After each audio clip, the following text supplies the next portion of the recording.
Before I knew Christ, I thought I knew what it meant to be a Christian, and I thought I was one. Growing up, I went to a Christian school, so for 15 years of my life, pre-K through 12th grade, I went to Bible class every single day, went to chapel every week.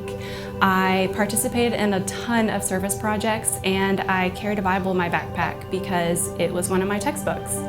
Even though my family didn't have a home church that we went to regularly, I thought I was checking off everything on the list of what it meant to be a Christian. You know, I was in a spiritual environment. I knew my Bible because I got good grades on all my Bible tests. I would have considered myself a good person. You know, I followed all the rules. I didn't do anything I wasn't supposed to do.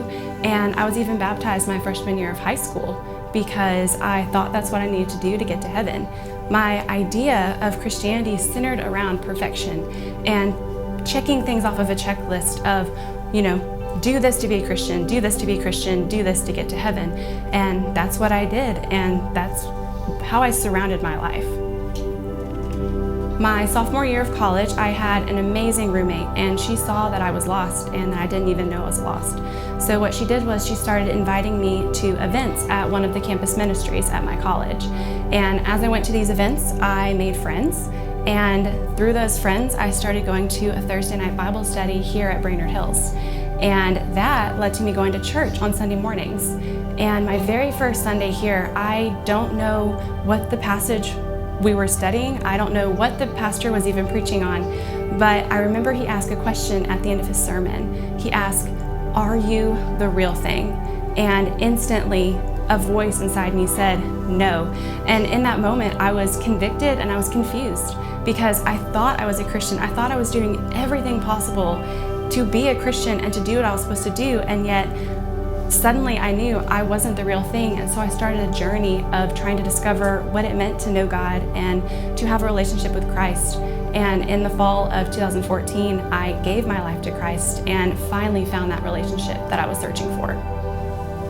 Now that I know Christ, my life isn't centered around perfection, and there's no pressure to be perfect or check things off of a checkbox. I now know, because I have a relationship with Christ, that being a Christian isn't about perfect people doing everything right, but it's about imperfect people entrusting their lives into the hands of a perfect and good and holy God. And there is so much relief and joy and hope knowing that the God of the universe, who is sovereign, has my life in his hands. And even when my circumstances aren't ideal, even when I'm human and mess up, God still loves me, and there's no way that I can earn his love because he sent his son to die for me, and that's what gains my spot in heaven. And entrusting my life to him, it is the greatest relationship and the greatest joy I've ever experienced in my life.